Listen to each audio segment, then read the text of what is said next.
Hello friends, तो आज के इस वीडियो में हम लोग डिस्कस करेंगे एचएलवी डेरोजियो के बारे में। एचएलवी डेरोजियो, जिनका full name Henry Louis Vivian Derozio है। ये एचएलवी डेरोजियो की तस्वीर है जो हम अभी देख पा रहे हैं। इनका बर्थ 18 अप्रैल 1809 में हुआ और इनकी डेथ 26 दिसंबर 1831 में हुई। ये बहुत कम उम्र में ही डेथ कर गए। इनकी जो डेथ जो थी वो 22 वर्ष की उम्र में इनकी डेथ हो गई, कॉलेरा के द्वारा हो गई। और बहुत कम समय में ही ये इंडियन इंग्लिश लिटरेचर में एक अपना अच्छा पोजीशन, अपना अच्छा प्लेस बना पाए। अब चर्चा करें हेनरी लुइस विवियन डेरोजियो की, तो हेनरी लुइस विवियन डेरोजियो जो है वो एक एंग्लो इंडियन पोइट थे और हिंदू कॉलेज कोलकाता के असिस्टेंट हेडमास्टर भी रहे। He was a radical thinker of his time. ये चीज़ सही है कि अपने टाइम के वो एक रेडिकल थिंकर थे।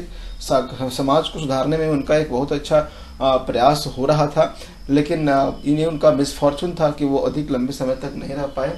और ये ऐसे पहले इंडियन एजुकेटर्स थे जिन्होंने वेस्टर्न लर्निंग और साइंस दोनों को, जो बंगाल के यंग मेन थे, उन लोगों के बीच में इसका प्रचार प्रसार करने का जो काम किया था वो बहुत अच्छे तरीके से इन्होंने किया था। Long after his death by cholera, ये सही है जो मैंने बताया कि जो इनकी डेथ हो गई कॉलेरा से, इनके डेथ के कई वर्षों के बाद में इनकी जो लेगेसी थी उसे इनके जो फॉर्मर स्टूडेंट्स थे उन लोगों ने इसे कैरी ऑन किया, इसे कंटिन्यू किया। और वे सारे जो बंगाल्स के जो युवा लोग थे वे लोग यंग बंगाल्स कहलाए। और वो जो यंग बंगाल्स के जो मेंबर्स थे वो लोग अलग अलग क्षेत्रों में अच्छे काम किए। जैसे वो क्षेत्र थे समाज को सुधारने में, लॉ के क्षेत्र में और जर्नलिज्म के क्षेत्र में अपना अच्छा कंट्रीब्यूशन दिए। आगे अगर चर्चा करें इनकी हम अर्ली लाइफ की, तो इनकी जो अर्ली लाइफ थी वो शुरू से ही काफ़ी थोड़ा सा कष्टदायी रहा, परेशानी भरा रहा। ये 18 अप्रैल 1809 में इनका जो बर्थ हुआ था इंटाली में, जो पद्मपुकुर कोलकाता में है। वहीं पर इनके जो पेरेंट्स थे, माता और पिता दोनों अलग अलग कंट्री से थे। इनके जो फादर थे फ्रांसिस डेरोजियो, एक Christian Indigo Portuguese office worker थे। एंड इनकी जो मदर थी सोफिया जॉनसन डेरोजियो, वो एक इंग्लिश वुमेन थी। इनका जो ओरिजिनल फैमिली का जो नेम था वो डी रोजारियो था। अब आगे चर्चा करें डेरोजियो की, तो Derozio attended David Drummond Dharmatala academy school from age 6 to 14। ये 6 से 14 साल की उम्र में इनकी जो बेसिक एजुकेशन रही, जो फाउंडेशन इनका रहा, फंडामेंटल जो इनका एजुकेशन जो रहा वो वहीं कोलकाता के ही एक स्कूल से हुई। And he later praised his early schooling for his its a liberal approach to education, particularly its usual choice to teach Indian, Eurasian and European children from different social classes together as peers। ये जहाँ से पढ़ के निकले थे, जिस school से पढ़ के निकले, ये उस स्कूल की बहुत अच्छे तरीके से तारीफ भी की, क्योंकि वहाँ पर उनको वो आज़ादी मिली और कुछ वहाँ नया से सीखने का मौका मिला, जिससे उनके मन में, उनके अंदर एक नई जो उमंग आई, जो जोश आई कि बच्चों को पढ़ाना।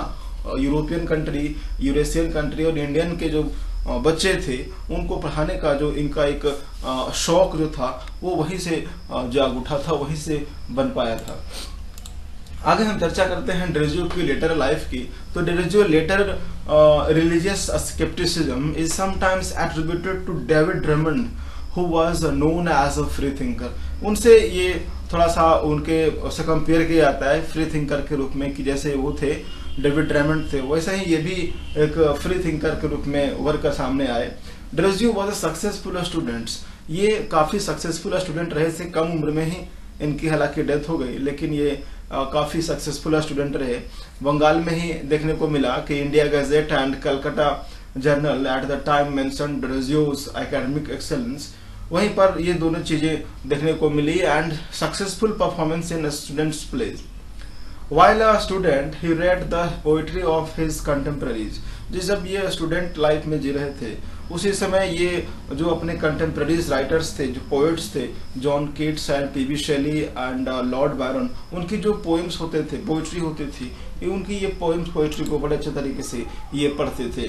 और उन्हीं के पोइम्स को पढ़ करके इन्होंने बहुत सारी चीज़ों को सीखा, मेट्रिकल टर्म्स को सीखा, पोइट्री की जो स्ट्रक्चर होती थी उनको सीखा और अपनी पोइट्री खुद से कंपोज करने का ये प्लानिंग था, ये उन्होंने शुरू कर दिया।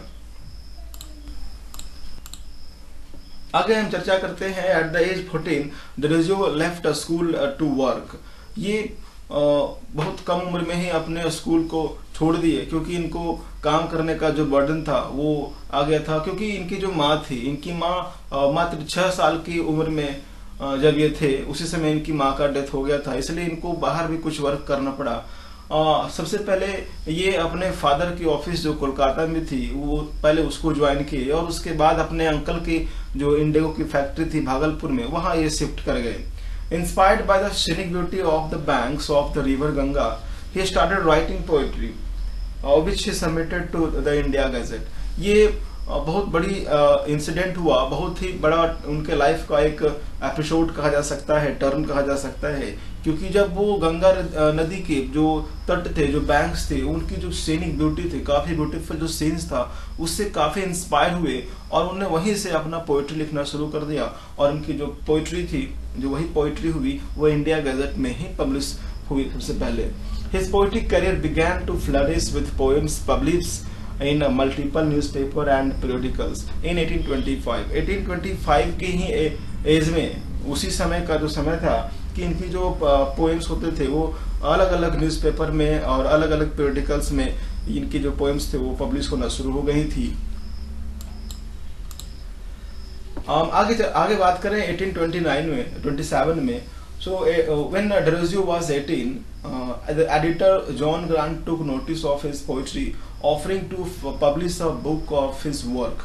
हाँ, ये चीज़ था कि जब 18 साल के हुए तो जो जॉन ग्रांट जो थे, जो एक एडिटर थे, उन्होंने नोटिस किया इनकी पोइट्री को और नोटिस करने के बाद इनको ऑफर ही मिला कि आप हमारे पब्लिकेशन में आइए और आपके जो पोएम्स हैं उनको हम यहाँ से पब्लिश करेंगे। एक अच्छा ऑफर मिला इनको फिर से कोलकाता रिटर्न होने का। He soon became an assistant editor of for Grant, और जैसे ही वहाँ पर वो ज्वाइन किए बहुत कम समय में ही ये वहाँ के असिस्टेंट एडिटर भी बन गए। And as well as publishing in several other periodicals and flourishing his own newspaper. और इन्होंने अपना जो न्यूज़पेपर था उसका फाउंडेशन किया, उसको एस्टैब्लिश किया और जिसका नेम था कैलकाटा गजट। तो ये एक बहुत कम समय में इन लोगों ने अपना खुद का एक जो न्यूज़पेपर है वो तैयार कर लिया कैलकाटा गजट्स के नाम से।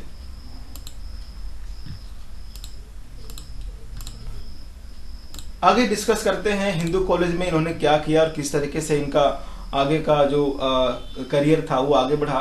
तो इन 1826 में, मई का मंथ था, 1826 का ईयर था, ये उस समय 17 वर्ष के हुए थे। इन्होंने ये सबसे पहले वहीं हिंदू कॉलेज में ही इंग्लिश लिटरेचर के और हिस्ट्री के एक टीचर के रूप में अपॉइंट किए गए। डेरोजियोज इंटेंस जील फॉर टीचिंग, इनकी जो शुरू से ही जो पढ़ाने की लालसा रही थी हमेशा से, वो इनको काफ़ी हेल्प किया। His interactions with students created a sensation at Hindu college. इनका जो इंटरेक्शन रहा स्टूडेंट्स का वो काफ़ी अच्छा रहा। स्टूडेंट्स के साथ इनका जो लगाव था वो इतनी इनको आगे ले गई कि इनको आगे काफ़ी सक्सेस भी मिला। He organise debates where ideas and social norms were freely debated. इन्होंने सबसे पहले डिबेट्स कंपटीशन कराने का प्लान किया और डिबेट्स में स्टूडेंट्स इतने अच्छे तरीके से, इतने उमंग के साथ में भाग लेना शुरू कर दिए कि ये एक अच्छे तरीके से उसको ऑर्गेनाइज करने का प्लान करने लगे। In 1828, he motivated students to form a literary and debating club called the Academic Association। ये जो इनका डिबेट वाली जो कंपटीशन थी इतने अच्छे तरीके से आगे बढ़ी कि इन्होंने अप्लाई कर लिया था कि 1828 में लिटरेरी और डिबेटिंग क्लब एक इन्होंने स्थापना कर दिया उसका, जिसका नेम एकेडमिक एसोसिएशन भी रखा गया। तो बहुत अच्छा वर्क ये अपने उस कॉलेज में कर रहे थे। लेकिन क्या था कि कुछ ऐसे लोग थे जो उसी कॉलेज के थे, जो मैनेजमेंट में थे, जिनको ये सब चीज़ें पसंद नहीं आ रही थी। तो this was a time when Hindu society in Bengal was undergoing considerable turmoil. In 1828, Raja Ram Mohan Rai established the Brahma Samaj, which kept Hindu ideals but denied idolatry.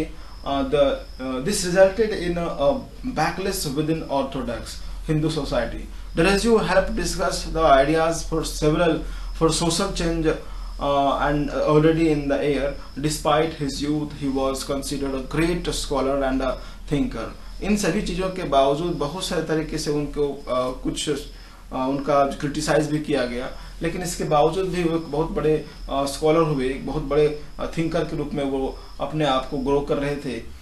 Within a short period, he drew around him a group of intelligent boys in the college. एक बहुत कम समय में अपने आप को एक intelligent boy का जो ग्रुप था उसके लीडर के रूप में ये बन गए थे, टीचर होने के बावजूद भी. ही constantly encouraged them to think freely, to question and not to accept anything blindly.